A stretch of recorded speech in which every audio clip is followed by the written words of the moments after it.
Good evening, everybody. I'm Dr. Mukul Kapoor. I'm the Director Anesthesia of Max Smart Hospital, Saket.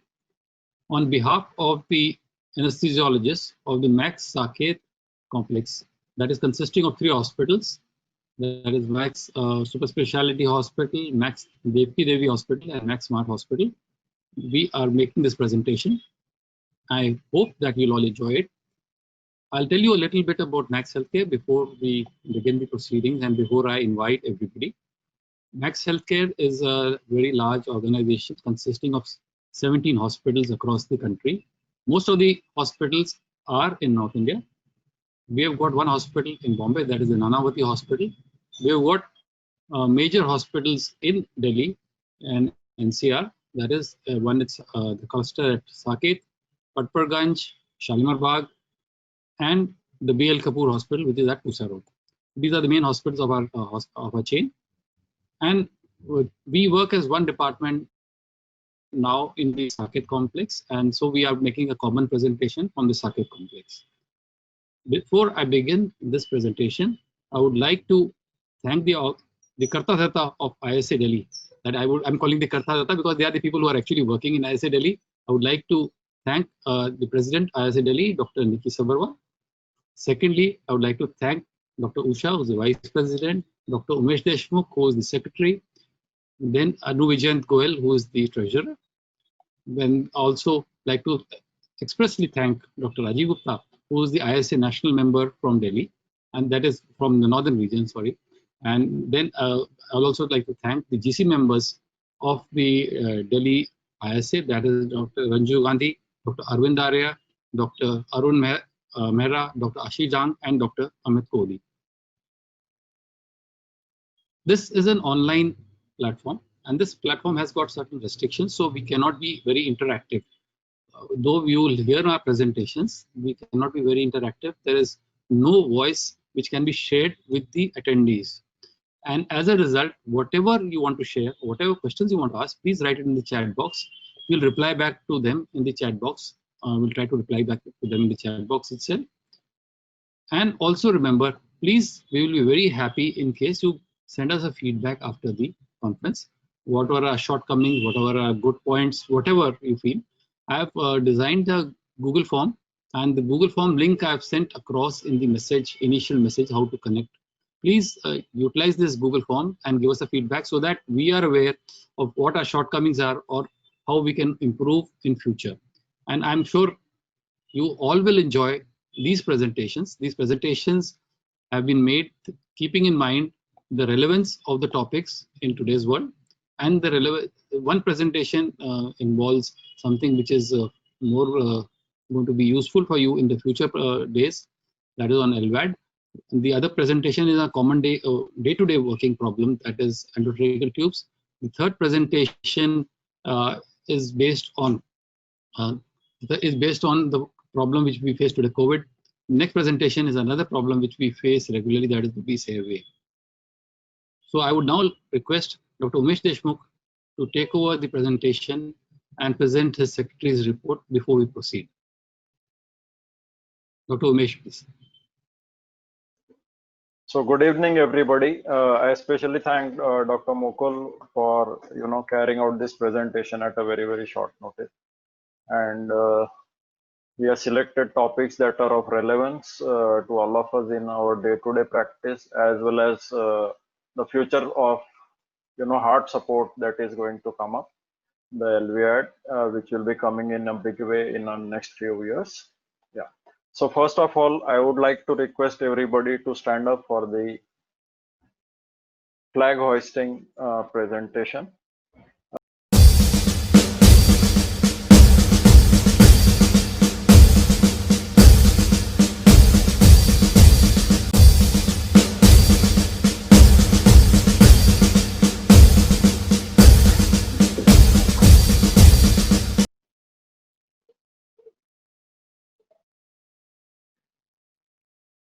So this was one of the initiatives taken by the ISA National, that is the flag hoisting, which is going to be held at every meeting before we start off.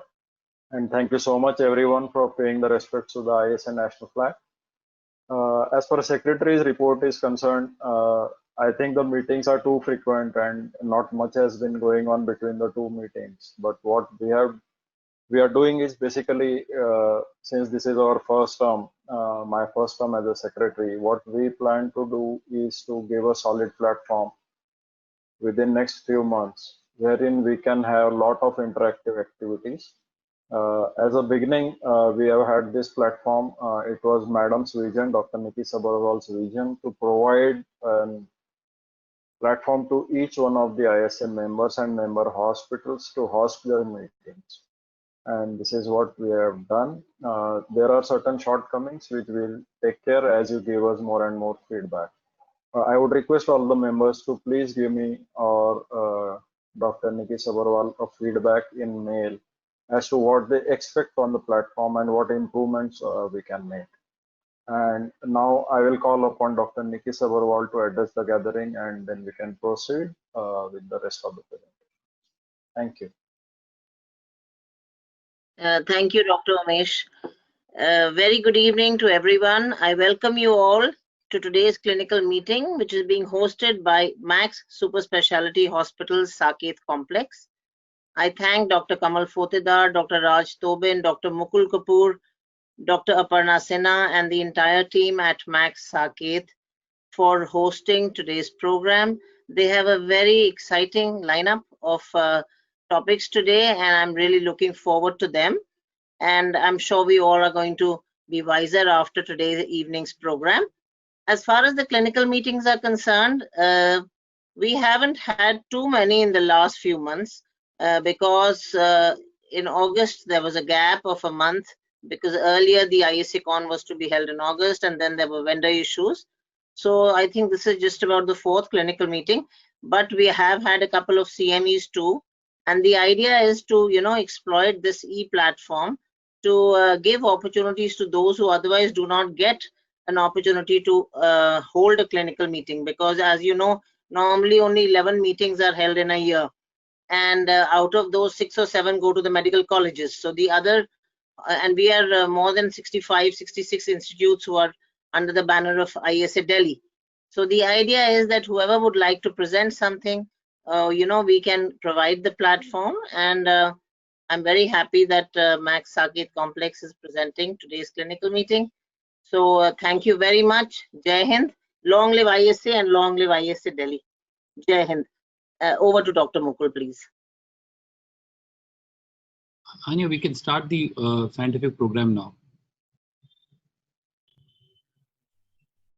Thank you, Dr. Nikki Sabharwal. Thank you, Dr. Umesh. Thank you, ISA, for giving us an opportunity to present our scientific material at this meeting. We are really honored. But before we begin our scientific presentations, I would like to ask our Senior Director and Cluster Head, Max Healthcare, Dr. Madhul Kaushik, to welcome the delegates. Dr. Madhul Kaushik, please.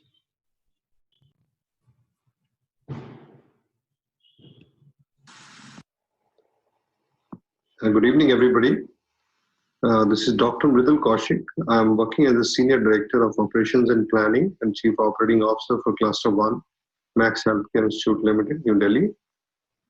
I welcome all the delegates for this seminar, and I congratulate Dr. Mukul Kapoor for organizing such an important and very interesting seminar. My best wishes to all of you. Thank you very much. More importantly, thank you very much for putting great efforts during Corona times. Thanks a lot. Thank you very much. We start today's meeting with a presentation which is unusual. Unusual in a way that it's not very common to do such cases. So let's hear Dr. Archana Puri.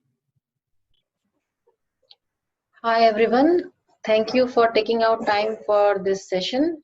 I'm starting my presentation on the topic non-cardiac surgery in patients with implanted left ventricular assist device, abbreviated as LVAD. LVAD is a device for mechanical support to the failing heart, and laymen rightfully call it an artificial heart. Population of patients with long-term LVAD is growing, and these patients may present for non-cardiac surgery. We, the general anesthesiologists, require to understand LVAD, its working, physiology, hemodynamics, and monitoring to ensure successful patient outcome. In next few slides, we will review 3 cases on LVAD therapy posted for non-cardiac surgeries who were successfully managed at our institute. And we are lucky to have an LVAD surgeon. So incidentally, these patients, all 3 patients had their LVAD implantation at our institution too. Talking about case 1, a 73-year-old lady weighing 46 kg was posted for surgery for a right foot melanoma. She had chronic DCM with severe MR, severe TR, and ejection fraction of only 12 to 15% before her LVAD implant was done 9 months back. Presently, she was comfortable in doing moderate activities. Her pre-op echo revealed mild RV systolic dysfunction, mild TR, mild MR. The aortic wall opened every 2 to 3 beats, and there was trace AR. This is the video. This is the pre-peritoneal pocket where the LVAD is implanted. This is a tubing connected to a systemic control unit displaying cardiac output, speed, pump speed, and battery charging. This is the carrier in which battery is carried, and the patient was carrying this whole bag extracorporeally.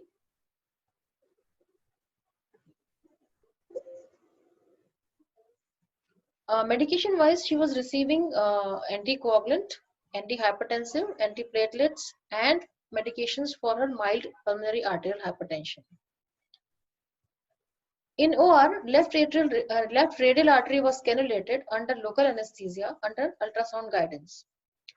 Arterial trace displayed an ejection fraction, an ejection pulse every 3rd ECG systole. Here we can appreciate every 3rd ECG systole we were getting an ejection pulse. GA was induced with fentanyl, etomidate, and atracurium, and maintained with oxygen, air, and desflurane, along with intermittent dosages of atracurium. ABG, post-induction ABG revealed mild hypercapnia, metabolic alkalosis, hypokalemia, and anemia. The correction was started, which continued in the post-op period. Here we can appreciate post-induction ABG showed the findings compared to the post-op ABG finding. Slight correction, but the correction continued, as I said, in the post-op period as well. Intraoperatively, she was giving NORAD infusion to maintain the target mean arterial pressure in the dosages of 0.2 to 0.5 microgram per kg per minute. In the system control unit, which I showed earlier in the video, we had set fixed cardiac output and rotational speed of the LVAD with the help of course, a VAD specialist. Magnesium 1 gram was administered along with an infusion of GKI over an hour. Surgery was uneventful and lasted 4.5 hours. Trachea was extubated following standard guidelines. Post-operatively, heparin infusion of 500 international units per hour was administered. She also received 2 units of LD-PRBC because she was running anemia. After 48 hours of ICU care, she was shifted to her room and placed on oral anticoagulants. Now coming to our case 2 of the series, an 82 kg, 41-year-old man was scheduled for an exploration of a sinus wound in the side of LVAD pocket 9 months after implantation of LVAD for DCM. Pre-op assessment and anesthesia management were similar to that in case 1, except that propofol infusion IV was given intraoperatively at the rate of 30 to 50 milligram per hour. Important was that pre-op EVG revealed raised lactate levels, which rose further at the end of the surgery to 3 millimole per liter. Coming to our case 3, an 82 kg, 39-year-old man was posted for urethroplasty for structural urethra. He was a known case of hypertension with DCM with an ICD device implanted 2 years earlier. He had recurrent episodes of heart failure after ICD insertion and was given LVAD implantation 1 year earlier. Anesthetic management protocols were found followed similar as in case 1. The ICD was reprogrammed to asynchronous pacing mode preoperatively and was set to the original programming after surgery. Now we'll briefly overview the LVAD design and how it functions. LVAD was initially approved for bridging therapy, that is, to bridge the heart transplant patients after end-stage heart failure. But now it has become destination therapy as it provides improved hemodynamics and organ function, exercise tolerance, and better quality of life. Recently, a rematch trial has demonstrated LVAD to be superior to medical therapy because it causes reversal of many structural and functional abnormalities of the failing heart itself. Now, LVAD is designed to drain the left ventricular blood volume into a mechanical pump. This is our left ventricle into the mechanical pump, which ejects the blood into the aorta via conduit. Now, LVAD is connected to a system control unit, which has a microprocessor. So this microprocessor gets its power from an external power supply. Pump speed is fixed for each patient to facilitate periodic LV ejection. Usually every third heartbeat, as we had seen in our case 1. Now, when the speed is very low, there are chances of thrombus formation, and when it is too high, hemolysis, RV dysfunction, and loss of periodic ejection can occur. Now, allow me to talk about perioperative considerations. A multidisciplinary team of specialists is a prerequisite. That is, we need a cardiologist, LVAD surgeon, VAD specialist, cardiac anesthetist into our vicinities, apart from other organ affected related specialists. For elective surgeries, routine baseline PAC and labs are required. If transfusion is required, we are anticipating transfusion, then indications are unchanged, leuko-reduced and irradiated blood products are to be arranged. Most importantly, they are on chronic antithrombotic therapy in the form of anticoagulants and antiplatelets. An undesirable outcome of this therapy is bleeding from GI tract, triggered by altered flow dynamics of blood post LVAD implant. So whenever patient presents with melena, we should balance the dosages and VAD settings preoperatively. Currently, warfarin is the anticoagulant of choice to keep the INR in the desired high range. It is to be held off and bridged with heparin 2 to 5 days prior to an elective surgery.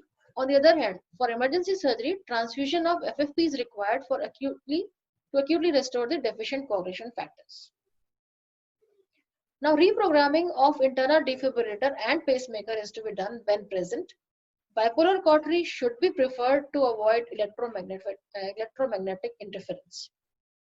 Securing a reliable power supply or a charged battery is another prerequisite to ensure the continuous operation of the device. Coming to intraoperative monitoring, arterial line is mandatory.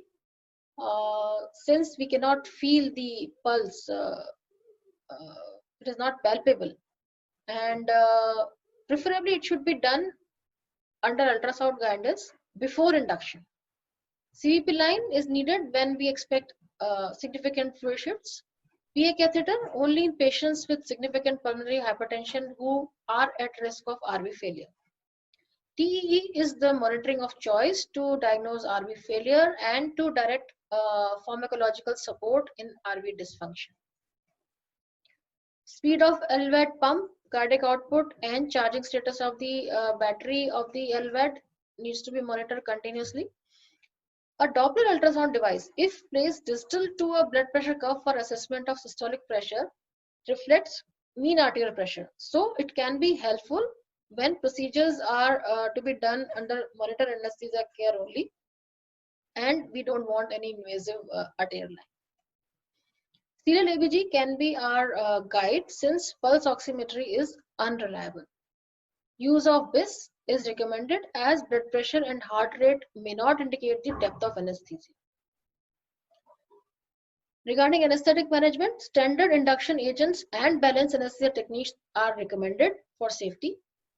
Regional anesthesia is a relative contraindication except for some peripheral blocks given these patients' coagulation, anticoagulation status. Now, goal of care during anesthesia management is directed towards maintaining forward flow of the LVAD and adequate coronary perfusion. Coronary perfusion is taken care of when we are maintaining mean arterial pressure between 80 to 90 millimeter of mercury during surgery. Now, the forward flow of the LVAD is affected by three factors mainly, which are preload, RV function, and afterload. Now let's understand the hemodynamics intraoperatively. If the patient is in reverse Trendelenburg position and or patient is in hypovolemia or there is excessive blood loss, all of these can lead to decreased venous return, causing decreased preload, leading to decreased LVAD flow. What we need to do, we give a fluid challenge and maintain the volume status. If there was a loss, we should aggressively replace the blood loss. Slight Trendelenburg position is ideal, but we should avoid extreme changes in position during surgery. Suppose we come across hypoxemia, hypercarbia, or acidosis during surgery. Any of or all of these will cause increased PVR, leading to RV dilatation, causing RV failure. It will lead to decreased LVAD flow along with continuous rise of CVP. So now no more fluids are needed, positive inotropic drugs are needed, and selective pulmonary vasodilator like nitric oxide may work. Hypertension due to laryngoscopy, extensive surgical stimulus, or during extubation, all will cause increase in systemic vascular resistance, causing increase in afterload, decrease in LVAD flow. Now we have to maintain adequate depth of anesthesia to avoid these. Hypotension can cause decrease in SVR, decrease in afterload, decrease in LVAD flow. Now, low dose vasopressin is the drug of choice due to its minimal effects on PVR. Now, incidence of malignant arrhythmias intraoperatively is about 1.2%. Recurrent pathways from infarction scars and myocardial infarction by a suction event of an LVAD may trigger arrhythmia, which can alter the LVAD flow. But managing these arrhythmias may present a challenge because preoperatively we disable the ICD device. So countering of arrhythmia device is negated. That is why external defibrillator pads must be applied pre-op. In our case 3, patient had ICD in situ, which was deactivated pre-op, and we did not encounter any complication. In case of cardiovascular collapse, resuscitation should be focused on pharmacotherapy and defibrillation. External chest compression may dislodge LVAD cannula, hence should be avoided. However, a recent statement from AHA states that withholding chest compressions may cause more harm as compared to potential dislodgement of the inflow cannula. Vigilance is needed to detect acid-base imbalance. In case 1, we tried to correct metabolic alkalosis and hypokalemia, which was caused probably due to loop diuretic therapy. Correction was continued and completed while the patient was under observation in ICU. Case 2 had metabolic acidosis, indicating low cardiac output. Better optimization and LVAD reprogramming was needed, but the low cardiac output was not recognized preoperatively, hence we met with the situation. Now coming to post-op considerations, patients can be extubated when they meet standard criteria. Special care must be there to ensure acceptable oxygenation and ventilation to avoid changes in pulmonary vascular resistance. They can be managed in standard PACU unless ICU is otherwise indicated. Major concern is resumption of anticoagulation. Heparin infusion should be started as soon as the risk of post-operative bleeding is acceptable and continued until the target INR is achieved. Oral anticoagulants can be resumed when all the surgical drains are dry. Aspirin management varies widely. Mostly it is resumed 1 week post-operative. To summarize, multidisciplinary approach, familiarity with the LVAD physiology, and detailed pre-op workup all help us in a safe patient outcome. Thank you.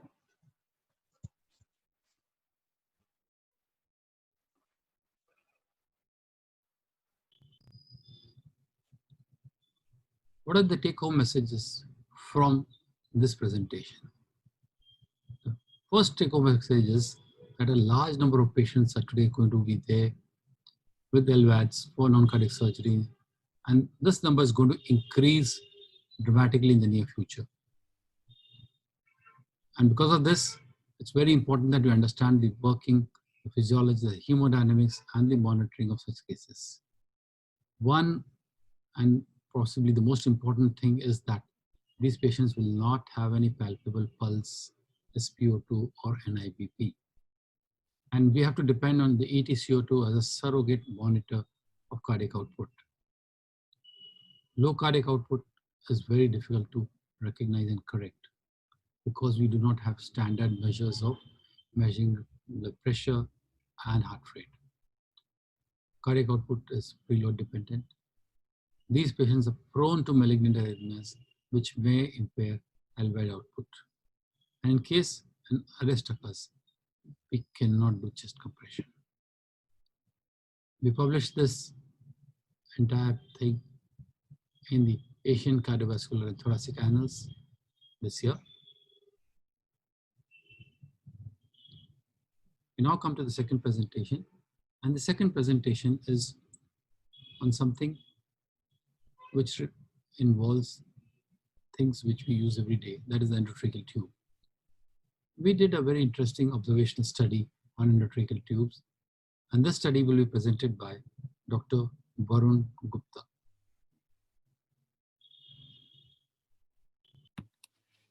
Good evening, everyone. I, Dr. Varun Gupta, on behalf of the entire anesthesia team at Max Smart Super Specialty Hospital, welcome you all once again.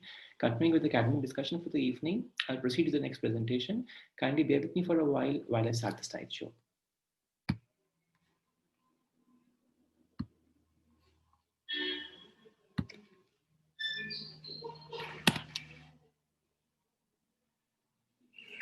Ours was an observational study to determine whether alignment of endotracheal tube indicator line with the vocal cords results in appropriate depth of intubation. As any anesthetist and intensivist will vouch, an inappropriately placed endotracheal tube is a potential peril. This placement depth is a function of patient anatomy and surgical position. A change in the head and neck position with a malpositioned endotracheal tube can lead to upward or downward movement, leading to complications like endobronchial intubation, vocal cord trauma or paralysis, and even accidental tracheal extubation. Radiological verification studies have revealed an incidence of 15.5% of inappropriately placed endotracheal tube with a higher rate in women. The endotracheal tube should be located 3 to 5 centimeters above the carina to prevent these complications. Most manufacturers print indicator marks on the endotracheal tubes to suggest the correct position at the vocal cords, commonly known as the vocal cord guide, which is used by anesthetists to decide the depth of endotracheal tube placement. The objectives of our study were to determine whether the accurate alignment of the indicator ring on the endotracheal tube at the level of the vocal cords results in appropriate tube placement, and whether this strategy is better than other methods described. Also, the secondary objectives were to find the correlation between the depth of insertion and patient height and topographical measurements. Ours was a prospective observational study done on 98 adult Indian patients with equal gender distribution, ASA functional classification grade 1 to 3, scheduled for elective surgery under general anesthesia, necessitating an oral tracheal intubation. The exclusion criteria were poor functional status, a difficult airway, and risk of pulmonary aspiration. A routine preoperative evaluation was done in all the cases. Anesthesia was induced using intravenous fentanyl, propofol, and atracurium. After ensuring adequate neuromuscular paralysis, a plain cuffed polyvinyl chloride endotracheal tube from the same manufacturer, that is Portex, was used to intubate the trachea in all the patients. A video laryngoscope was used to facilitate the tracheal intubation using either a CMAC or a UE scope, depending on the availability in different operation theaters. The black indicator band, that is the vocal cord guide printed above the endotracheal tube cuff, was placed at the level of vocal cords under clear vision. The endotracheal tube length mark at the level of the right upper incisor was noted. Thereafter, the endotracheal tube was secured with tape at the right corner of the mouth. Fiber optic bronchoscopy was then performed with the head and neck in neutral position, and the endotracheal tube tip to carina length was measured. That is, the scope was advanced from the tube into the trachea till it reached the carina and then gradually withdrawn. And the distance the bronchoscope moved on withdrawal from the level of carina to the level of the tip of the endotracheal tube was measured, and this denoted the tip to carina distance or the free tracheal length. The following parameters were recorded after endotracheal tube insertion. The length from the indicator band to the endotracheal tube tip, that is the intertracheal length of the endotracheal tube. This was fixed for all the tube as per manufacturer design. The distance from the vocal cords to the carina, that is the tracheal length, was the sum of the intertracheal length and the tip to carina length as measured by bronchoscopy. The distance from the incisors to the vocal cords denoted the upper airways length, and sum of the upper airway length and the intratracheal length of the endotracheal tube determined the insertion depth. And the sum of the upper airway length and the tracheal length denoted the total airway length. The data was analyzed using statistical tools, and we arrived at the results. We enrolled 100 subjects for a study, but owing to a data recording error in 2 female subjects, we were left with 50 male and 48 female subjects. The intratracheal length of the Portex endotracheal tube used was 9.5 centimeter for a size 8 and 8.5 tubes, and 9 centimeter for size 7 and 7.5 tubes. The 2 groups were matched with respect to height, weight, and BMI, with no statistical significance. In 46.91% of cases, the endotracheal tube was found to be inappropriately placed. The corresponding figure for females alone was 50%, whereas in 44% of male subjects, the tube was found to be malpositioned.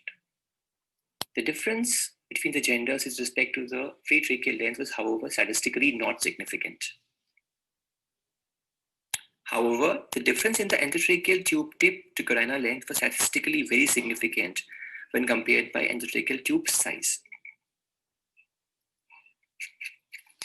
The difference in the endotracheal tip to carina length as seen in this figure is not statistically significant between the 2 genders. When the depth of intubation was analyzed based on the endotracheal tube size, the length between the endotracheal tube tip and the carina was less than 3 centimeters in 46.67% of cases with size 7 endotracheal tube and 51.28% cases with endotracheal tube size 7.5. These differences were statistically very significant. The tracheal length was found to vary between 10 and 14.8 centimeters. Regression analysis to determine the correlation between patient height and tracheal and airway length revealed a very statistically significant correlation of the airway length with height in females, but not in males. However, the tracheal length did not correlate significantly with height in both the genders. We attempted to correlate the height range of the 2 genders with insertion depth. The tracheal length was not very different between the height groups, and so was the airway length up to a height of 180 centimeters. However, the airway length was more in those with a height between 181 and 190 centimeters, thereby signifying a more significant contribution of the upper airway in determining the airway length in taller individuals. Considering a distance of 4 centimeters between the endotracheal tube tip and the carina to be ideal, and subtracting that 4 centimeters distance from the total airway length measured in our subjects, we arrived at a suggested insertion depth as per the various height ranges between 18 and 21 centimeters. The standard method used to guide endotracheal tube insertion depth is an approximation of the indicator mark, that is a vocal cord guide on the endotracheal tube to the vocal cords. This has been placed arbitrarily by the manufacturers. It does not cater for patients of all physical characteristics, and most importantly, it might be inappropriate because the distance between the tip and the carina cannot be actually predicted. The definitive methods to confirm endotracheal tube placement are chest radiograph and fiber optic bronchoscopic examination. But these 2 involve additional costs and intervention, and not to mention X-ray exposure. The mean insertion depth in our study in a neutral head position with the indicator line at the level of the vocal cords was found to be 19.51 centimeters in females and 21.11 centimeters in males. With this insertion depth, 50% of our female subjects and 44% of our male subjects had an inappropriately placed endotracheal tube. By convention, the depth of endotracheal tube insertion is evaluated by auscultation for bilaterally symmetrical breath sounds and symmetric chest expansion. But this method does not detect too high or too low a placement of the tube inside the trachea, and the flexion of the neck from full extension may result in a 3 to 5 centimeter caudal movement of the tube towards the carina, while the reverse happens on maneuvering the head from a neutral position to full extension, thereby causing a 1.9 centimeter movement of the tip of the endotracheal tube away from the carina towards the cords. To prevent the endotracheal tube misplacement and main stem bronchial intubation during head movement, the tip of the endotracheal tube should be located at least 3 centimeter kevlar to the carina, and the proximal end of the endotracheal tube cuff should be at least 2 centimeters below the vocal cords to prevent cuff impingement onto the vocal cords. A difference of 4 centimeters between the endotracheal tube tip and the carina has been described as the best fit distance.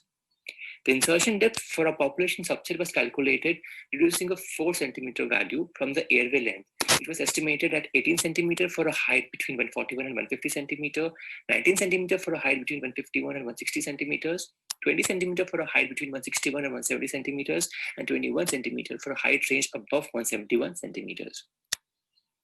How does one determine the appropriate depth for endotracheal tube insertion? No one method is universally accepted.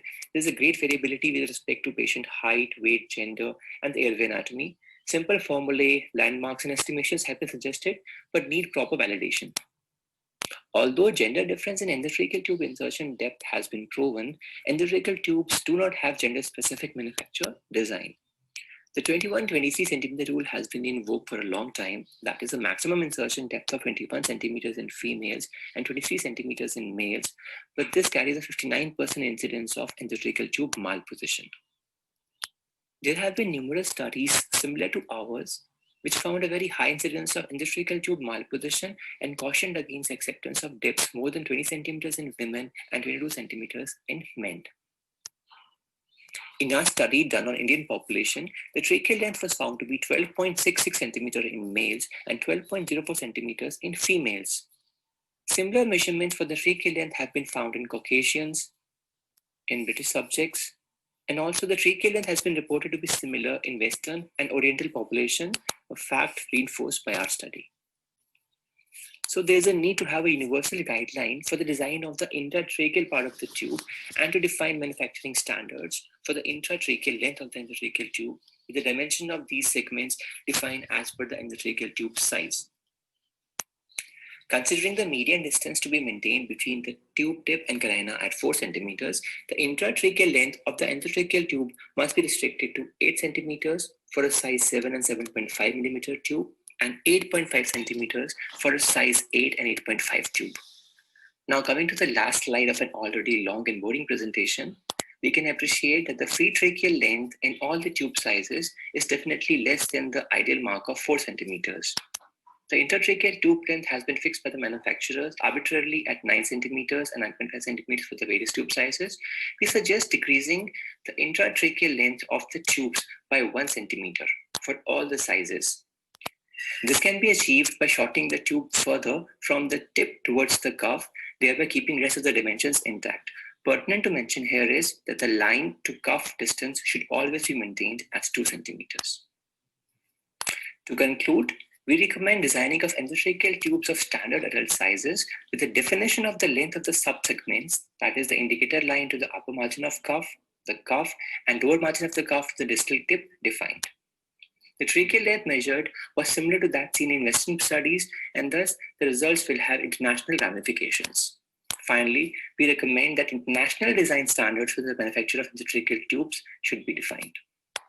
Thank you. Thank you, Varun. What are the take-home messages from this presentation? As Varun has pointed out, when you look at the airway and we look at the shape and size of the endotracheal tube, from the black line to the tip, this length is very important. And this length is the length of the trachea.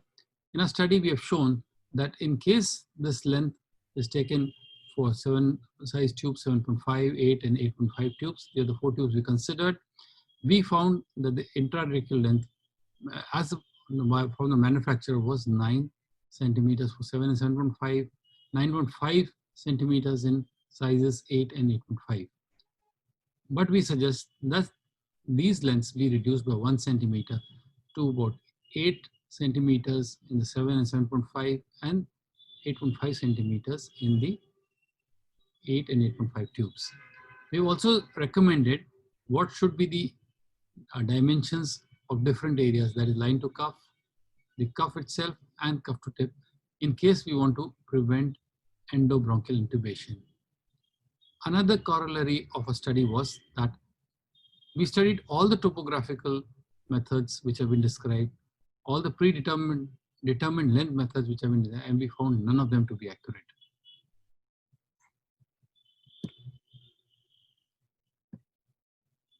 This study has been accepted for publication in the Acta Anesthesiologica Belgica and will be published soon, and we hope to have good reviews for that.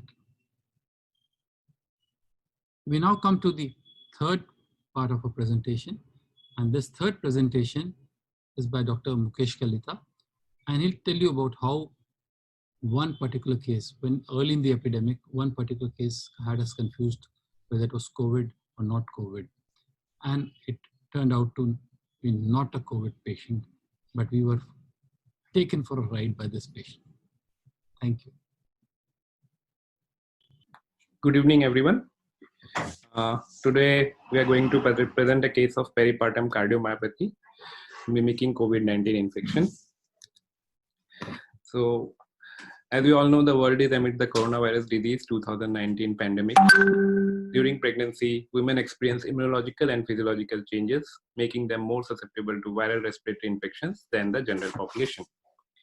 Pregnant patients with comorbidities are at even more higher risk for severe illness. We describe this case of a pregnant lady who presented with fever and desaturation and later developed respiratory distress.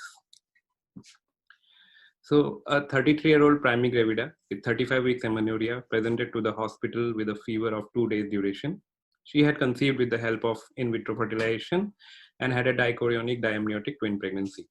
She developed breathlessness and headache after hospitalization. She had developed intrahepatic cholestasis at 30 weeks of gestation and was managed conservatively. She had received vaccination for tetanus, was taking iron supplements and ursodeoxycholic acid, 300 mg twice daily. On examination, her weight was 81 kg, body mass index of 34.1 meters square, heart rate of 100, blood pressure of 120/84, and a respiratory rate of 24. Her peripheral oxygen saturation was 93% on room air, and her body temperature was 38 degrees Celsius. The uterine size corresponded to the stated age of gestation, and both fetal heart rates were normal. The patient also had a pedal edema. Investigation revealed a hemoglobin of 7.5 gram per deciliter, total leukocyte count of 25.3 into 10 raised to power 9 per liter, blood urea 74, serum creatinine of 2.1 milligram per deciliter, AST 57 international units, and ALT of 50 international units. The alkaline phosphatase was also raised to 208. The coagulation profile was normal. Urine showed pus cells. Urine culture and antibiotic sensitivity tests were sent.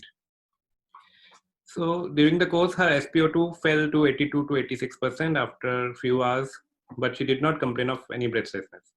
There was no history of sore throat or cough. So an internal medicine consult was sought. Respiratory examination revealed bilateral basal crepes. Given the ongoing COVID-19 epidemic, real-time quantitative polymerase chain reaction for SARS-CoV-2 and X-ray chest with proper fetal protection were ordered. Chest X-ray showed prominent vascular markings. RT-qPCR of the nasopharyngeal and oropharyngeal swabs were, however, negative. She was advised head-up position and administered oxygen by face mask at 4 liters per minute. She was also administered furosemide 20 milligram IV and nebulized with salbutamol. Her SpO2 improved to 98%. So the patient complained of reduced fetal movement in the morning, and fetal heart rate of one of the fetus was found to have dips of up to 90 beats per minute. So she was shifted for an emergency cesarean section to the operating room. On arrival in the OR, she was comfortable, had normal hemodynamics, and her SpO2 was 98%. Spinal anesthesia was administered with bupivacaine 9 mg and 20 microgram fentanyl as an adjuvant. 2 live female babies were delivered. The firstborn neonate did not cry at birth and had a heart rate of less than 100, but she was successfully resuscitated within 30 seconds with 100% oxygen by bag and mask. Second neonate had an Apgar score of 8/10 at birth. The surgery otherwise was uneventful. A total of 1 liter lactated ringer solution was administered intravenously during surgery. The surgery lasted 90 minutes and was uneventful. The patient was shifted to the post-anesthesia care unit with stable hemodynamics and a SpO2 of 100%. All providers followed recommended personal protective measures to prevent COVID-19 in the OR. The OR equipment and surfaces were cleaned thoroughly with sodium hypochlorite after the patient was shifted out. Post-operatively, after about 45 minutes, the patient developed severe breathlessness. Her vitals were a heart rate of 150, a BP of 150/100, and a respiratory rate of 28 per minute. Her SpO2 fell to around 65%, despite high flow oxygen being administered by face mask in the PECU. The sensory block level had regressed to L1, L2 level by then, and motor function had returned considerably. So she was administered furosemide 40 mg and fentanyl 50 microgram intravenously, and she was immediately shifted to the intensive care unit, receiving oxygen on high flow at around 10 liters per minute. So the course in the ICU was, in the ICU she was put on a non-invasive ventilation support. She was prescribed restricted fluid, furosemide and antibiotic cover with tazobactam was started. An emergent echocardiogram revealed findings suggestive of dilated cardiomyopathy. So the findings were moderate mitral regurgitation, mild tricuspid regurgitation, moderate pulmonary artery hypertension, mild left ventricular dysfunction, and right ventricular dysfunction. The LV ejection fraction was 46% at that time. Chest X-ray revealed soft fluffy opacities in both lungs with perihilar and lower lobe predominance. The peripheral fields were spared. So this in this figure, we are showing the chest X-ray of the patient on day 1 and day 2. The first chest X-ray done on day 1 showed soft fluffy of opacities. You can see the arrows, black arrows showing those opacities with bilateral perihilar and lower lobe predominance. The second X-ray on day 2 showed rapid progression of the bilateral fluffy opacities with increase in density and confluence. And also note that there is a sparing of lung periphery in both the images, which is more typical of pulmonary edema than an infective cause. So in the ICU, the patient developed severe respiratory distress about 6 hours following admission. Her symptoms and signs resembled of COVID-19 infection. Her trachea was intubated and mechanical ventilatory support was instituted. Tracheal secretion samples were sent for RT-qPCR for SARS-CoV-2 and H1N1 flu also. Empirical therapy was initiated with oseltamivir, azithromycin, hydroxychloroquine, tazobactam, and doxycycline. ABG analysis revealed respiratory acidosis and hyperkalemia. The patient was administered furosemide and torsemide to decongest the heart and treat for hyperkalemia. The patient did not, however, require any hemodynamic support. So a high resolution computed tomography test revealed mild bilateral pleural effusion, extensive basal atelectic changes, large areas of bilateral lower lobe consolidation with clear peripheries, and smooth interlobular septal thickening at places. Hepatosplenomegaly was also present. Doppler of both limbs, lower limbs was normal with no evidence of deep vein thrombosis. Cardiac enzyme levels were done. Troponin I was 0.9 to 2.59 nanogram. Creatinine kinase MB 15.2 and CPK 133 international unit with an anti-pro B-type natriuretic peptide of 12,200 picogram per milliliter. The TLC was 25.3 and serum creatinine was 2.3 to 2.4 over the day. The RT-qPCR test for SARS-CoV-2 and H1N1 received the next day were, however, negative again. So this picture shows the CT thorax findings. We can see in the image on the left side, which is a coronal view demonstrating bilateral confluent lung opacities which I have marked by the circles on both sides, with remarkably clear peripheries. You can see the arrows, the peripheries are clear. Also note that there was hepatosplenomegaly. Then on the right side, the axial section had two levels, shows large areas of bilateral lower lobe consolidation, again marked by those circles, with air bronchogram mentioned by the arrows, and bilateral perihilar opacities, which can be appreciated more on the left side. A diagnosis of peripartum cardiomyopathy with oliguric acute kidney injury of cardiorenal etiology was made. Azithromycin and hydroxychloroquine were withdrawn. Patient remained on mechanical ventilatory support for 48 hours. Her LV ejection fraction improved to 55%. Her serum creatinine fell to 1 milligram per deciliter, and TLC fell to 9.7. So she showed a dramatic clinical improvement. On the third day, mechanical ventilation support was weaned off. She maintained a saturation of 100% on face mask on a flow of 4 to 6 liters per minute through face mask. Urine output also improved. Chest X-ray finding also improved remarkably post-extubation of patient's trachea. The patient was discharged home on the 6th day. So again, I am showing two chest X-ray images on day 4 and day 5. So on the left side, the X-ray on postpartum day 4 showed partial regression in the lung opacities as evidenced by decrease in density and more obvious clearing of the left parahilar region. And the X-ray on the right showing the condition on day 5, you can see there is a complete resolution of the lung opacities with clearing of visualized vessels also. But cardiomegaly was still persisting. So there is limited literature on pregnant patients with COVID-19 infection, but a recent descriptive study of 7 pregnant patients from a single center reported that 6 out of 7 COVID-19 patients had a fever, while just 1 each out of them had sore throat, diarrhea, or shortness of breath. This near-term patient presented to us with features of pyrexia and desaturation without any complaint of breathlessness. She also had a deranged hepatic function. This clinical presentation in the ongoing COVID-19 epidemic suggested a COVID-19 infection. But RT-qPCR for SARS-CoV-2 was thought, which came out negative. The possibility of a false negative test was also considered, as the symptom mimicked a happy hypoxic COVID-19 patient with low lung compliance. The initial chest X-ray revealed prominent vascular marking, but no areas of consolidation. Basal crepitations were heard bilaterally on auscultation.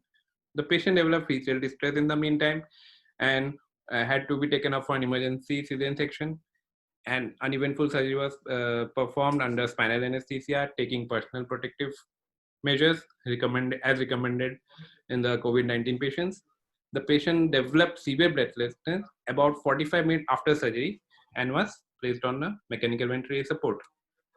So the clinical features of the patient were similar to those seen in COVID-19 patients, but COVID-19 is an emerging infectious disease and multiple therapeutic strategies are being evaluated. So in this case, antiviral and antibiotic therapy was initiated empirically, considering the explosive course associated with the COVID-19. In COVID-19 patients, HRCT demonstrates features of pulmonary edema with perihilar opacities, ranging from bilateral pleural effusion, peripheral ground glass opacities due to multilobar and subsegmental areas of consolidation with a crazy paving pattern and air bronchogram. Our patient had pleural effusion, but the bilateral opacities were perihilar, not peripheral. In fact, myocardial injury is also reported in 8% of COVID-19 cases. The subsequent myocarditis results in echocardiographic abnormalities and is associated with marked elevation of cardiac enzymes. Our patient had LV dysfunctions, but the rise in troponin and other cardiac enzymes was not clinically significant. Cardiomegaly in the appropriate clinical setting is diagnostic of a peripartum cardiomyopathy. So to conclude, again, we repeated the sample of SARS-CoV-2 from the tracheal secretion after patient trachea was intubated, and the sample for HN1 was also sent, and both were negative. The HRCT images, cardiac enzymes, and echocardiography suggested a peripartum cardiomyopathy. Antiviral therapy was withdrawn as a result. The patient improved dramatically with decongestive therapy and supportive care. So to conclude, A patient with peripartum cardiomyopathy presented with clinical features of COVID-19. The clinical presentation misguided the initial management of the patient, but she was a successful outcome after the establishment of the diagnosis. Thank you. And thank you, Mukesh. So what are the take-home messages from this study? We found that we had a young lady with a twin pregnancy, with pedal edema and fever and a low SpO2, but she was not complaining of breathlessness. She had a disturbed KFT and LFT. Chest had creps, but the only findings in the chest X-ray pre-operatively was a prominent vascularity. We thought, because of the COVID epidemic, we thought we should get the RT-PCR done, and it turned out to be negative. We took the patient up after stabilizing with salbutamol nebulization and some diuretics. We took the patient up for cesarean section as an emergency.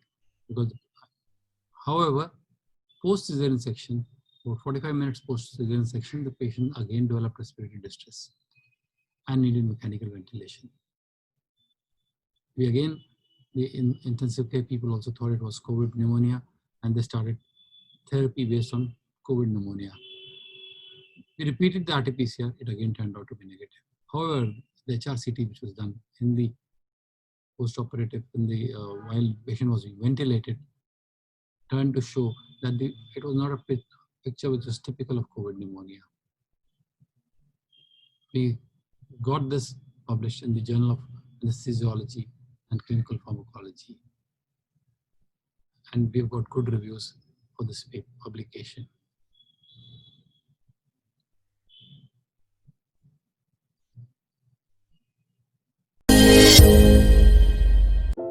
Tuo Run King takes self-developed video laryngoscope using professional video imaging and superfine extension arm achieves rapid and accurate tracheal intubation and saves lives of patients in critical moments. Laryngoscope extension arm.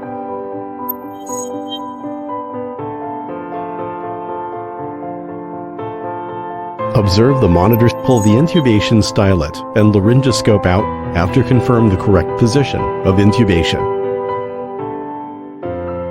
After confirming the Blockbuster Laryngeal Mask Airway. Blockbuster Laryngeal Mask Airway, a new type multifunctional device, is a tolerable airway tool, meanwhile with tracheal intubation function matched with Blockbuster endotracheal tube. Laryngeal Mask Airway consists of mask, airway tube, connector, inflation line, inflation pilot balloon, and check valve. The connector is composed of four-way connector and a wing-type fixed handle. The wing-type fixed handle is located on two sides of the four-way connector, and the laryngeal mask airway could be fixed to both sides of the patient's mouth via it, which avoids pressing the upper and lower lips. Matched up with fixed tape, the side-fixed hook can rapidly and conveniently fix the laryngeal mask airway without Lore indicator syringe that Tuo Run Medical developed is used for epidural anesthesia, combined spinal epidural anesthesia, to indicate that the epidural needle reaches the epidural space.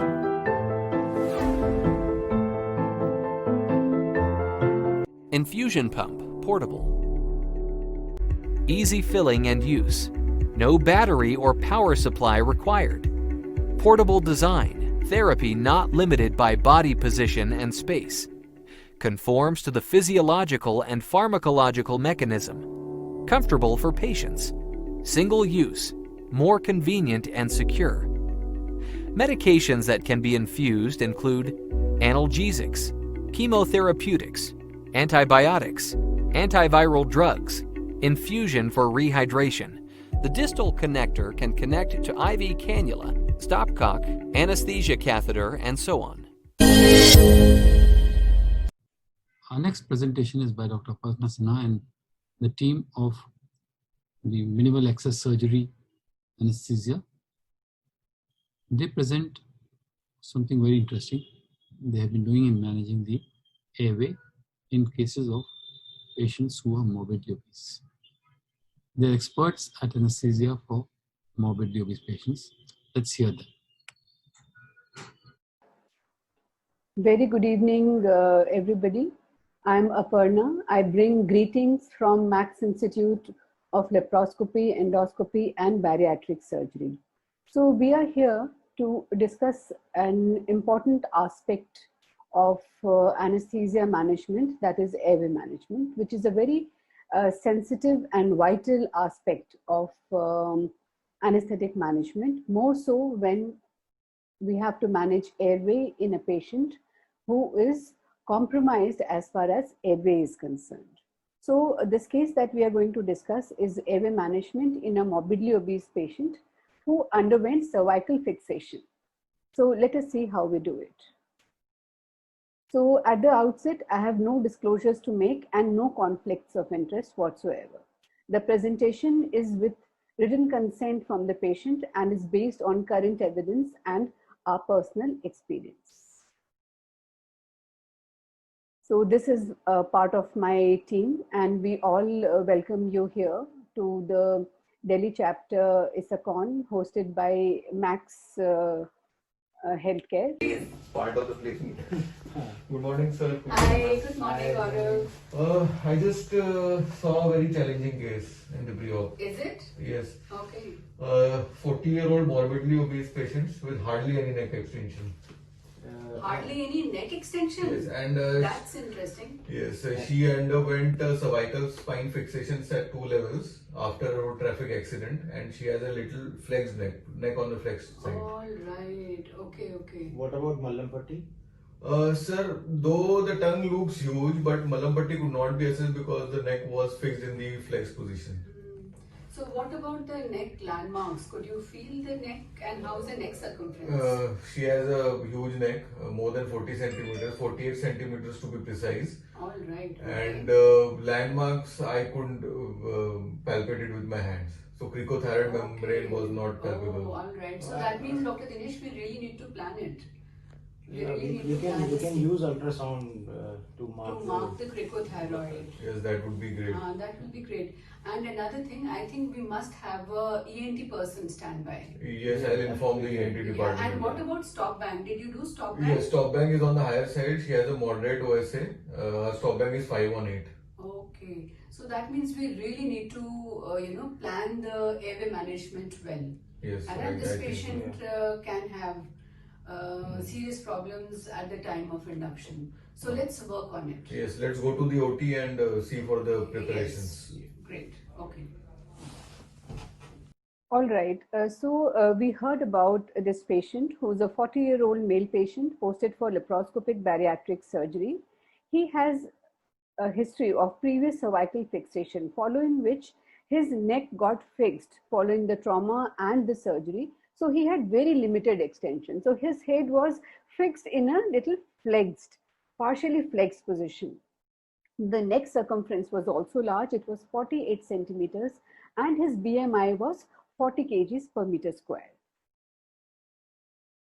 Further, he was hypertensive, asthmatic, fully optimized, and his top bank score we heard was 5 on 8, which means he was severely sleep apneic. His room air SpO2 was 99%.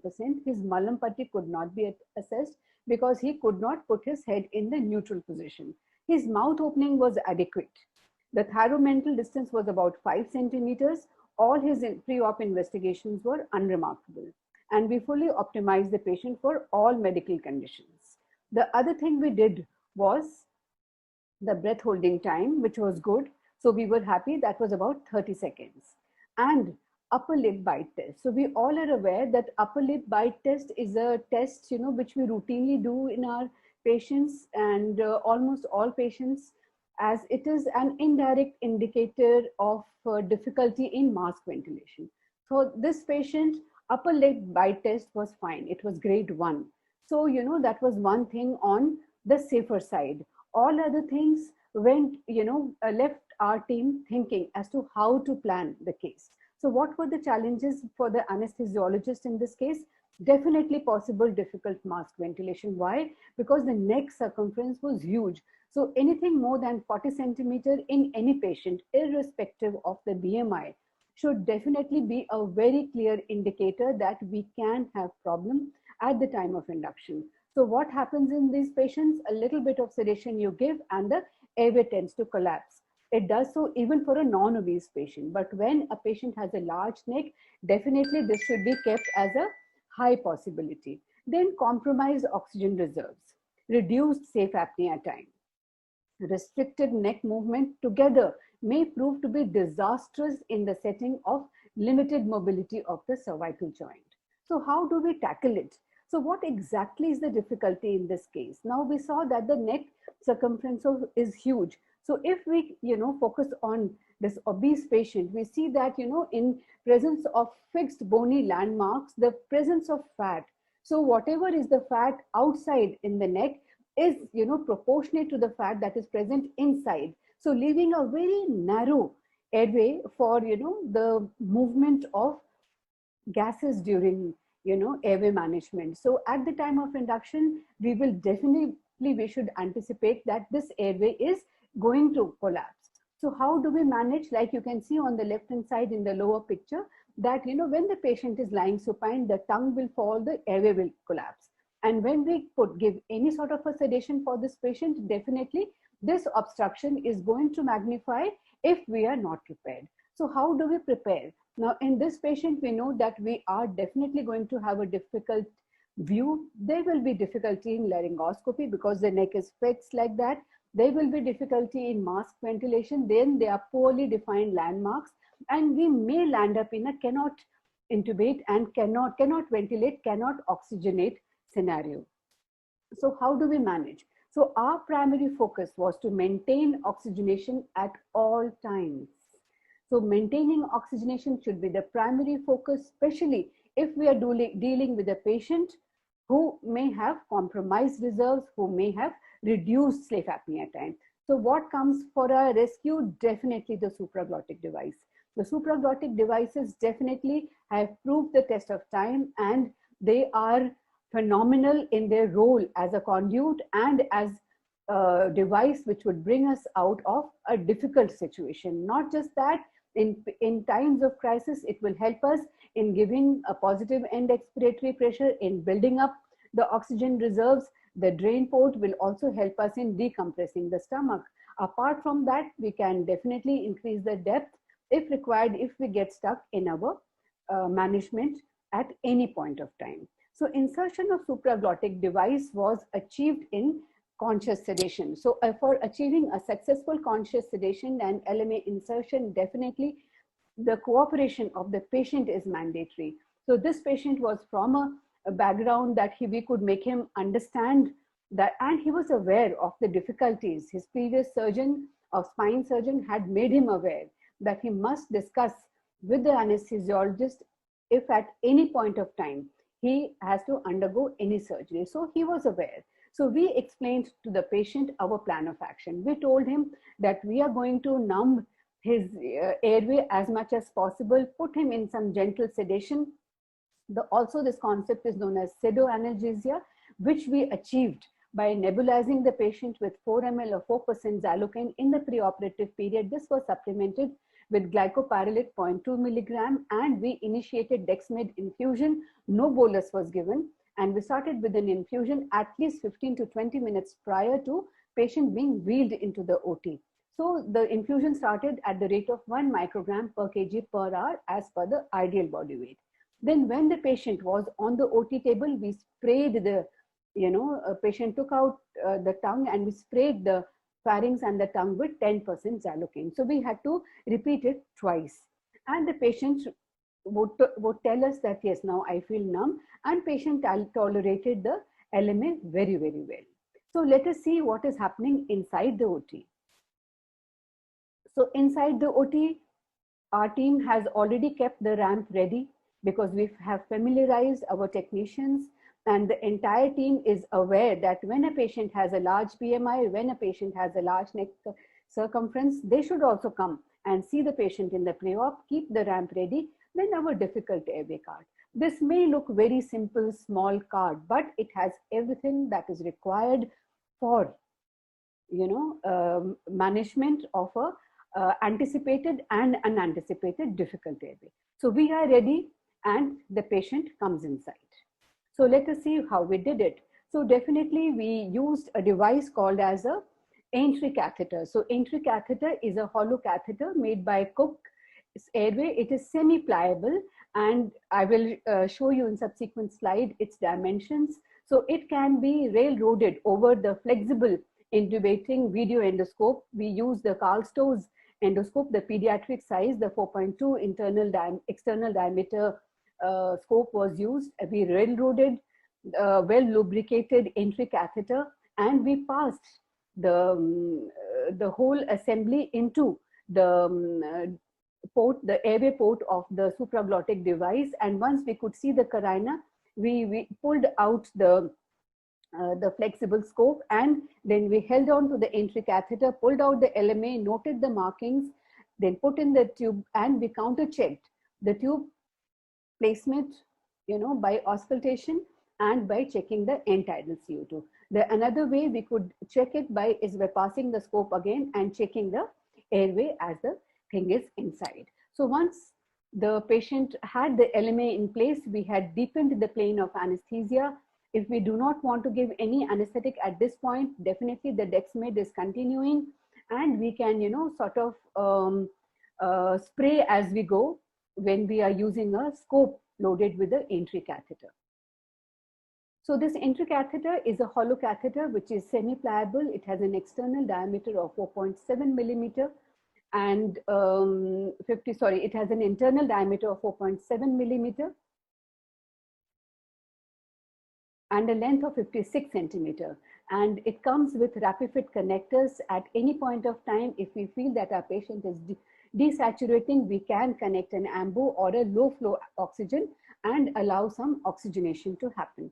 So when we are using an oxygen source, we must be very, very careful that we should allow egress of gases. A high flow cannot be used through a rapid fit connector, because then there are chances of it causing barotrauma. So once it was in place, we definitely proceeded with a deeper plane of anesthesia. So how, we could achieve a successful airway management in this case was that, we had familiarized our team with the usage of the catheter and the scope by, indulging them in regular airway workshops and participating, in regular practice, even in ASA1 patients or in patients, who have straightforward airway. So it is very important to keep using the equipment that we have. So keeping them shut in the cupboards and waiting for a day when, we suddenly would require it in a difficult scenario is definitely not advisable. So we should definitely keep everybody familiarized with the usage of this. And one more thing to add on to the previous thing is that when this patient was extubated, we had ensured that the patient is fully awake, patient has swallowing reflex, and patient seems to be having intact airway reflexes, and we removed the assembly from that.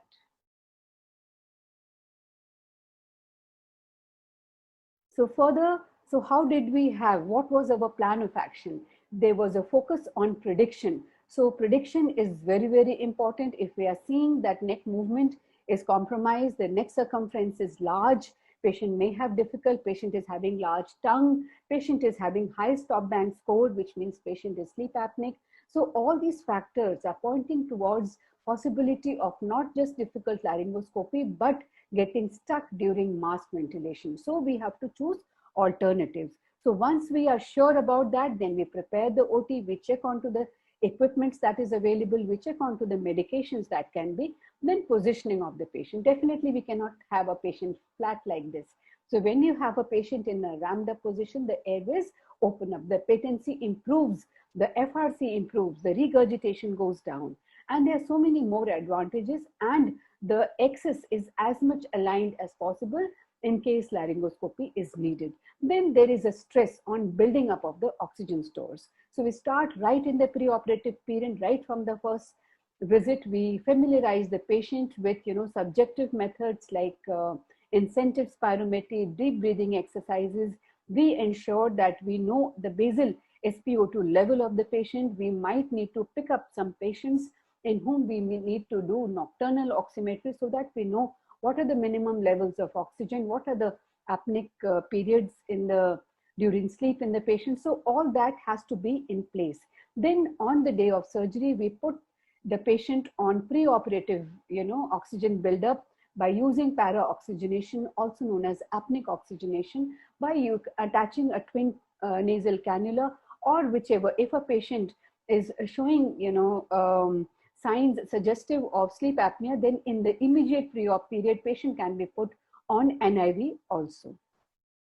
So the the course is very, very important. We should be very, very clear, because in case we get stuck in such a patient because of the very low self-apnea time, we may lose the airway. Then other important thing is to mark the cricothyroid membrane right in the preoperative period using an ultrasound, because in this patient, the landmarks were not visible. And we had discussed the case with an ENT surgeon, and the ENT person was on a standby.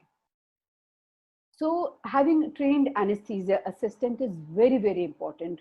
Why? Because they are the ones who come for our rescue. We need to instruct the staff time and again. We need to organize the equipment. We have to take their help in organizing and retrieving all essential equipment. So when the patient is on the OT table, that time we should not go around looking for gadgets to help us bring out the patient from crisis. So all this should be in place.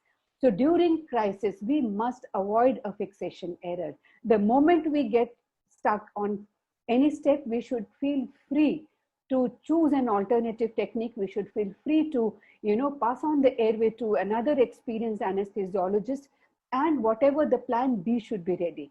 So we should avoid fixation errors. We must contemplate. We should not just keep taking chances. We should allow everybody around to suggest alternatives, and the staff around should be able to keep track of the time, and they should keep track of the oxygen levels as well. So what are the pearls? What did we learn? Preparing and planning is very, very vital for a good outcome, because the lack of oxygen kills and not the failed intubation. So at every point of time, we must be forever conscious and cautious of maintaining oxygen levels. Waking up the patient is always a possibility. If we are stuck, then please, we must refrain from giving, additional relaxants, and we must wake the patient up. And having a trained personnel around is extremely vital, be it our technician, be it our fellows, be it our trainees, and to have experienced help around is very important. So save the airway, maintain oxygenation, save the patient. Thank you.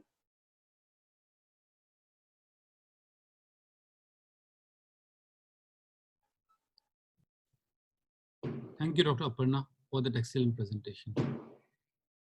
We are now aware how to manage the airway, especially in a patient who's very difficult to manage, a patient who's obese, who has got lots of other problems. Thank you very much. We now present a talk on balanced fluid therapy from our sponsors, Fresenius Kabi.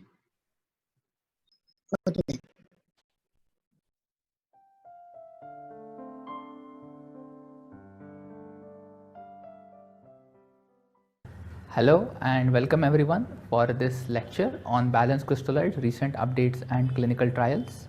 Fluid therapy is the cornerstone of clinical management. It's widely used across all specialties, and it is also one of the most hotly debated topics. There's a lot of debates which goes on whether to use saline, whether to use balanced crystalloids, and the aim of my lecture today is to give you an overview of what are the recent insights and updates which have taken place in this area. This picture over here, this kind of sums up what I'm trying to say.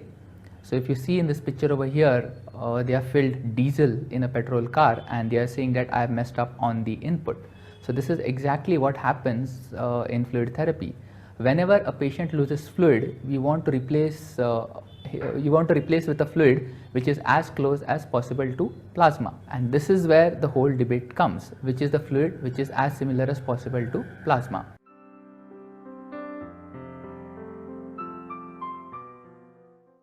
If you go back into the history of fluid therapy, it was first proposed in 1831 by Dr. O'Shaughnessy during the cholera epidemic, and his principles were put into practice by Dr. Thomas Latta.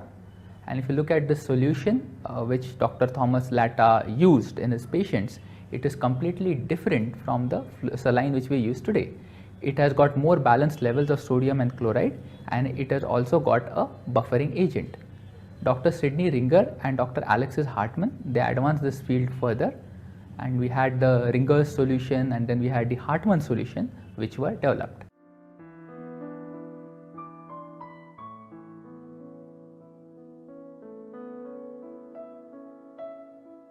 And these are the different fluids which we have got available for volume therapy. If you look at crystalloids, we have got saline, then we got balanced crystalloids, and today the focus of my talk is going to be on balanced crystalloids. Then we also have got colloids. In colloids we have got natural colloids like albumin, and we got artificial colloids like gelatins, starches and dextrans. And then we have blood and blood products. Plasma, and if we compare normal saline, we can see that there is nothing which is normal about normal saline. If you recall the picture which I had showed about filling diesel into a petrol car, you are basically filling in the wrong fluid, or like in a diesel car you are filling in petrol. The main fundamental concept is normal saline is abnormal. So people are asking, how can normal saline be abnormal? The reason for that is, if you look at plasma and if you look at normal saline has got extremely high levels of sodium, it has got extremely high levels of chloride, and it is not isotonic, it is hypertonic.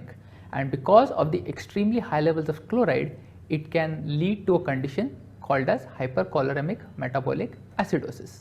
Hypercholoremic metabolic acidosis was first described by Hartmann, and it is because of the excessive chloride levels which are present in saline. Excess chloride levels lead to an increased secretion of hydrogen, and increase in secretion of hydrogen leads to a fall in pH and development of acidosis. But a more important question is it really relevant? Because in the body a lot of things can go up, a lot of things they go down, and the body has got this unique mechanism of homeostasis because of which it can auto-regulate itself. An increase in hydrogen ions really lead to any clinically relevant conditions? That is the fundamental question. So this was a nice review which had come up, and over here they sort of proposed what can go wrong if we give a high load of saline.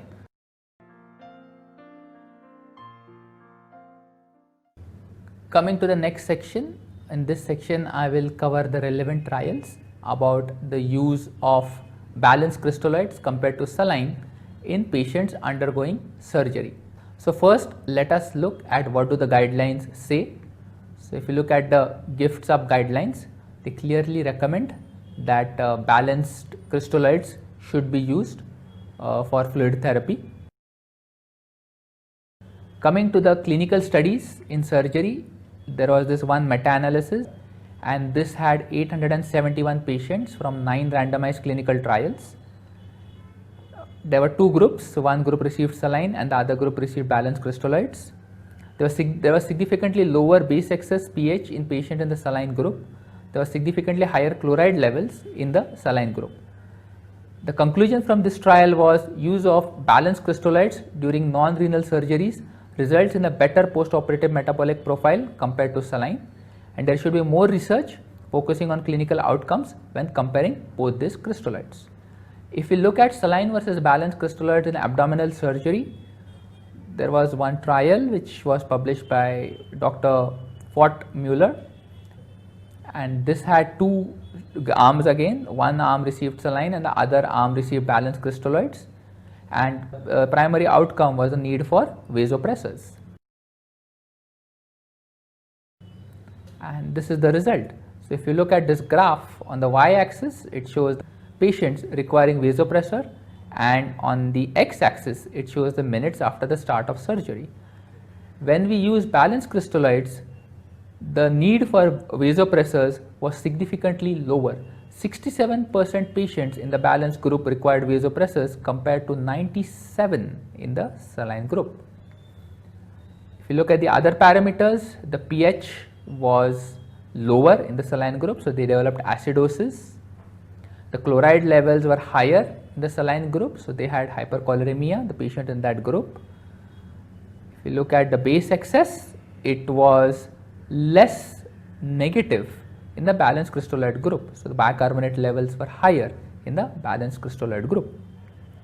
The conclusion from the study was, if you use a calcium-free acetate buffered balanced crystalloid for replacement of fluid losses during abdominal surgery, it was associated with a lower need for vasopressors to achieve hemodynamic stability compared to 0.9% saline. So not only are you getting a good efficacy, but as we have discussed, balanced crystalloids are safe as well because they do not cause hypercholeremic metabolic acidosis. This is an interesting graph, and this was published in 2013. So if you look at this graph, on the y-axis it shows the probability of death, on the x-axis it shows the post-operative maximum serum chloride levels on post-operative day 1 or 2. So what this graph is showing, that as the post-operative chloride levels go up, the probability of death, it goes up. Higher the chloride levels, higher is the probability of death. So another reason to use balanced crystalloids, because they contain physiological levels of chloride.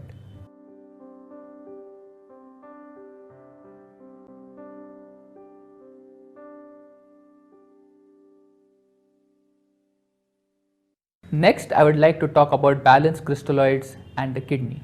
One of the main difference between saline and balanced crystalloids is that balanced crystalloids contain potassium, saline does not contain potassium. Now, whether it's a good thing or whether it's a bad thing, a lot of anesthetists, especially those who handle renal transplantation, they say that they prefer to use saline. Nephrologists, they prefer to use saline. The reason is they say that they are scared of the potassium which is present in balanced crystalloids, especially in patients who are undergoing a transplantation. If you go back to physiology, we'll understand that that is not necessarily true. A solution containing potassium is not really going to cause a hyperkalemia, and this next figure elaborates on this concept. If you look at this figure, what it tells us, that whenever there is acidosis, for example, if we give saline, there is going to be acidosis. Large infusion of saline is going to cause acidosis. As a result of the acidosis, there is going to be an increase in the H+ ion concentration in the extracellular fluid. In order to buffer that H+ ion concentration, potassium, which is the largest positively charged ion inside the cell, is going to go from the intracellular compartment to the extracellular compartment, or in other words, there is going to be a transcellular shift of potassium from the intracellular compartment to the extracellular compartment, and this transcellular shift of potassium is going to lead to hyperkalemia. So I would like to emphasize on 2 points. One is transcellular shift of potassium due to metabolic acidosis can lead to hyperkalemia, and any infusion with a near normal potassium concentration will have almost no effect on the serum potassium level, and this has been demonstrated in clinical trials.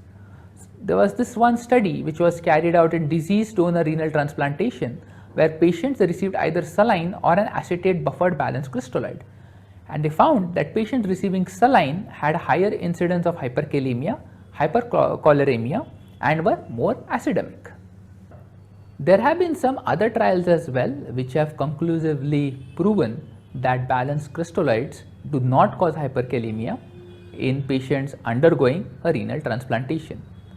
Balanced crystalloids can also be efficacious in patients undergoing a renal transplantation, and this next trial is going to shed light on that. So the objective of this trial was to investigate whether the use of acetate based balanced crystalloids leads to better hemodynamic stability compared to 0.9% saline, and the primary endpoint was the need for catecholamine therapy and blood pressure,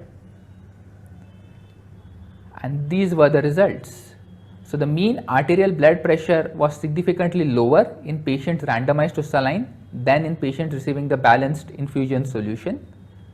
The catecholamine, the time to catecholamines was also higher in patients receiving acetate buffered balanced crystalloids.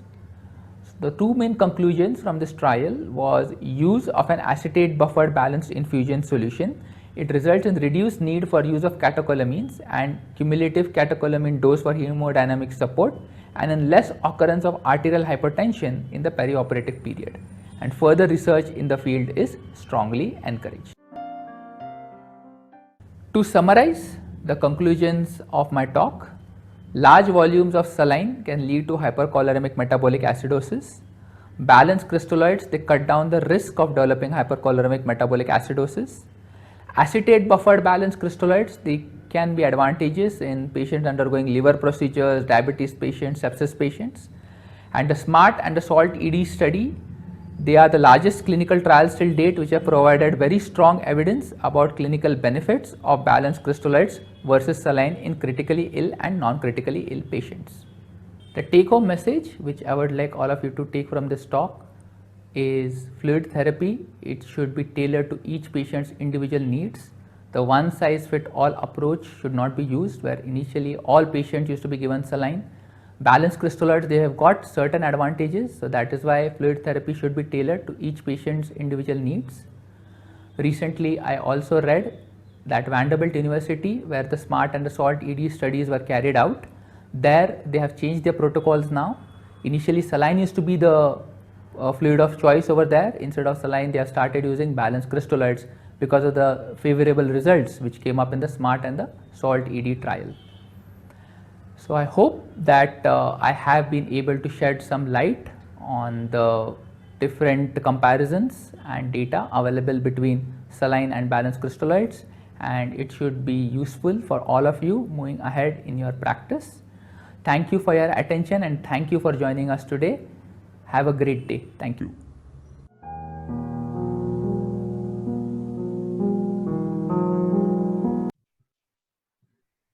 Before concluding this scientific session, we would like to express a vote of thanks to all those who contributed to this meeting. I now request Dr. Shalu Garg, Principal Consultant in my department, to express a vote of thanks. I would like to thank Dr. Nikki Sabharwal, President ISA, Dr. Umesh Deshmukh, Secretary Delhi ISA, and Dr. Rajiv Gupta, the Governing Council member of the National ISA. I would also like to thank Max Healthcare for all their support and the Department of Anesthesiology, the speakers for their wonderful presentation, and all the delegates for making this session a great success. I would also like to thank our sponsors, Fresenius Kabi and Smith Medicals. Wishing you and your family members a very happy Diwali and safe times always. Thank you, Dr. Mukul, and your wonderful team. Excellent presentations by your team, and we really enjoyed this program today. Thank you all very much.